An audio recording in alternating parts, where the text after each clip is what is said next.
Things could change for the Los Angeles Lakers in a major way in the coming years. After decades of being controlled by the Buss family, the team sold majority ownership to Los Angeles Dodgers owner Mark Walter this offseason. While the Buss family ran the Lakers like a family business, Walter has proven that he only cares about winning, regardless of the cost. There's a salary cap in basketball, so it's not like he can buy all the best players, but it could change the way the Lakers make hires in their front office and coaching staff. Back in 2019, Los Angeles was nearing a deal to hire Ty Lue as their head coach. However, there was a hang-up on the contract, and the Lakers weren't willing to pay him what he wanted. This led to the team eventually hiring Frank Vogel. Lue is now the head coach of the Clippers and has proven he's one of the best coaches in the NBA. According to ESPN's Tim Bontemps, Lue might be the head coach right now had Walter been the owner previously.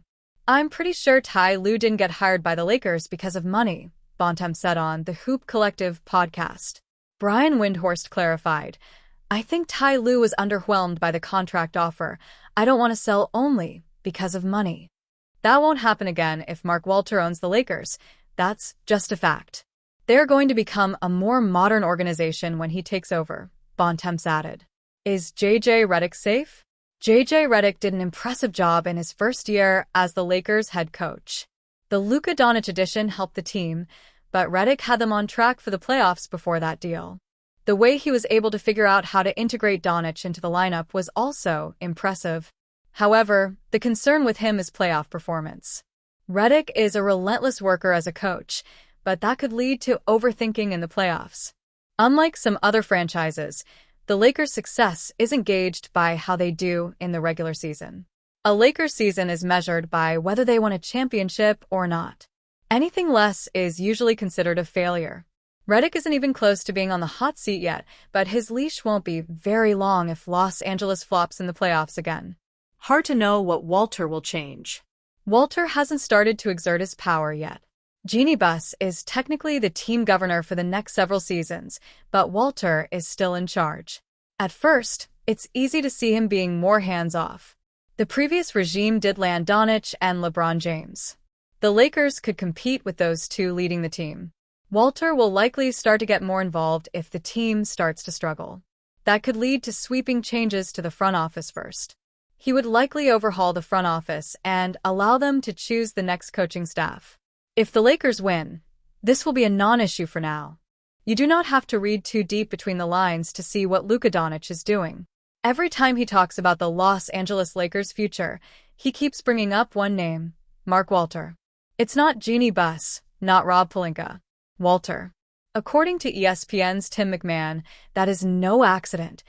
Everything you hear coming from Luka Dončić when he talks about the future of the Lakers, Mark Walter's name is always mentioned in there very strategically. Luka Dončić is aligning with the Lakers' next leader. Strategically is the key word there. Walter, who owns the Los Angeles Dodgers and is now a growing force in Lakers leadership after purchasing the majority of ownership at $10 billion, might not be the official team governor yet, but Dončić sees him as the guy in charge. When your franchise player starts pointing at someone over and over, that is how power shifts in the NBA. We have seen how this goes before. Just ask Celtics fans what happened with their longtime team governor, W.Y.C. Grousbeck. Grousbeck was expected to stay on as team governor through at least 2028. Instead, he stepped aside much sooner, and new owner Bill Chisholm took over full control almost immediately. The message was sent loud and clear. When new money buys in, change often happens quicker than expected. Even look at what happened with Mark Cuban and the Dallas Mavericks. When Cuban sold control to the Adelson family, he thought he would still have a say in running things. That changed fast. The new owners took over, and big decisions like trading Dončić came quickly. Now the Lakers may be next.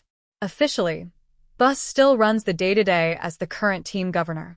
But the franchise has not exactly been stable these past few seasons.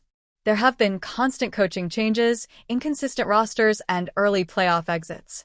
The front office needed a reset, and Dončić may have just helped push it in a new direction. He signed a 3-year contract extension this offseason worth $165 million and has made it clear he is here to build something. Dončić is also letting it be known who he trusts to help shape that future. It is rare to see a player this dialed in to who is making the calls behind the curtain, but Dončić is not your typical star. He is not just focused on putting up stats, but he is thinking about the big picture, which is ultimately winning. Clearly, that picture includes Walter at the center. When there is no chaos in the August portion of the NBA offseason, sometimes it needs to be manufactured. Bleacher Report did just with what a breathtakingly large 5-team deal that ultimately results in the Los Angeles Lakers landing Giannis Antetokounmpo. Eric Pincus cooked up a monstrosity featuring the Lakers, Dallas Mavericks, Milwaukee Bucks, Toronto Raptors, and Brooklyn Nets. The haul from this one was so long for the Bucks, in particular, that it could not properly fit in the trade embed. This one will need to be handled differently as a result. Each team's haul will be featured in their individual section to follow. Mavericks boost win now window with LeBron James. The Mavericks are one of the few teams for whom a LeBron James trade would actually make a good deal of sense. The biggest obstacle for Dallas would be James' salary. Pincus made it work. Mavericks received LeBron James, Bronny James, Tyler Smith, Drew Timm, and Andre Jackson Jr.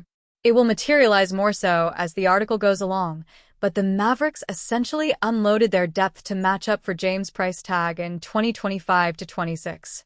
That could be a controversial decision, but Dallas were not left without potential role players altogether after the deal.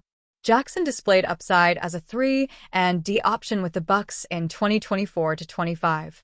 Timm offered a very brief sample size of being a solid contributor as well. The younger James is also a lot closer to being an NBA-level role player than some would care admit. The big prize here for the Mavericks is having a short-term window to win with a core of LeBron, Anthony Davis, Cooper Flagg, and a returning Kyrie Irving. The idea is certainly interesting enough for Nico Harrison and company to explore. Mavericks grade. The Mavericks gutted their team in this deal, trading 7 players elsewhere in favor of a top-heavy approach. It's not terrible, but it does leave a lot of room to be desired. B. Raptors sneak in for a new center. The Raptors found a way to unload RJ Barrett's salary in this deal, creating a trade exception and securing one of the best backup centers in the league as a part of the process. They played a small role, but not a forgettable one. Raptors received Daniel Gafford, $13.3 million trade exception. Sending Barrett out of town creates one less mouth to feed and one less player who needs to dominate the ball in Toronto. Scotty Barnes and Brandon Ingram could stand to benefit from shaking that awkward fit. The trade exception also allows the Raptors' future aggression on the trade market if they wish to make a splash. Raptors grade. This comes down to one's opinion of Barrett as a star. The advantages from the deal are clear, but this still comes across as a light return for the 20-plus point per game scorer. C+. Nets add 2 intriguing pieces to young core. The Nets' role in this deal is obvious. Help facilitate with the cap space available and get rewarded for your troubles. It's a perfectly acceptable approach. Nets received Dalton Connect, Jaden Hardy, and Dwight Powell. Brooklyn gets the opportunity to evaluate Connect and Hardy as young players, seeing if there's any potential to tap. For a team that has no interest in winning next season and only sends out Timm and Tyrese Martin in the deal, that is more than acceptable of a return for the Nets. Nets grade. 2 young players for the price of sacrificing some cap space, Tyrese Martin and Drew Timm? Well done, Sean Marks. A. Bucks finally give up on Antetokounmpo era in Milwaukee. The NBA world has been begging for the Bucks to free Antetokounmpo from the dark situation in Milwaukee. Here, they finally do just that. How's the trade return? Abundant in its sheer volume. Bucks received RJ Barrett, PJ Washington, Caleb Martin, Najee Marshall, $2 million trade exception, 2026, 2028, 2030, and 2032 first-round swap rights with the Lakers, 2026 second-round pick from the Lakers via the Raptors, and a 2031 first-round pick from the Lakers. Did you manage to keep up with all of that? The Bucks get a handful of veterans they can choose to tread water with until potentially figuring out how to pivot into more draft capital. They also get to lord over the Lakers' future in the NBA draft for quite some time. Despite its quantity, this is still ultimately a light return for a player of Antetokounmpo's caliber. Whether the deal is worthwhile really depends on what the Bucks do after this trade. Bucks grade. The Bucks are in no position to tank in a post-Giannis era due to the lack of control over their own future draft capital. This move buys them some time, but ultimately still leaves Milwaukee searching for answers. B. Lakers get their dream duo in Dončić and Antetokounmpo. There should be no doubt in anyone's mind that the Lakers walk away from this trade as the biggest winners. They surrender control over their draft future. They surrender Connect and both of their James family members. It does not matter. Lakers received Giannis Antetokounmpo, Olivier Maxence Prosper, Tyrese Martin for $1 million trade exception, $2 million trade exception. Rob Pelinka escapes this deal with 2 of the 5 best players in basketball. That unquestionably puts them firmly in the championship contender category and secures a long-serving partnership at the forefront of their team.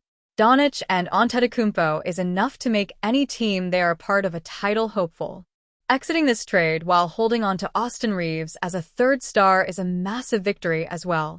Generating 2 trade exceptions should position the Lakers to remain opportunistic in moving off from any of their expiring contracts for additional role players should the opening arise. Although, it would be tough to imagine teams wanting to help Los Angeles even more after another blockbuster. Lakers grade. Do the Lakers surrender a lot? Perhaps at first glance, yes. Is the returning haul more than worth it? Absolutely. A+.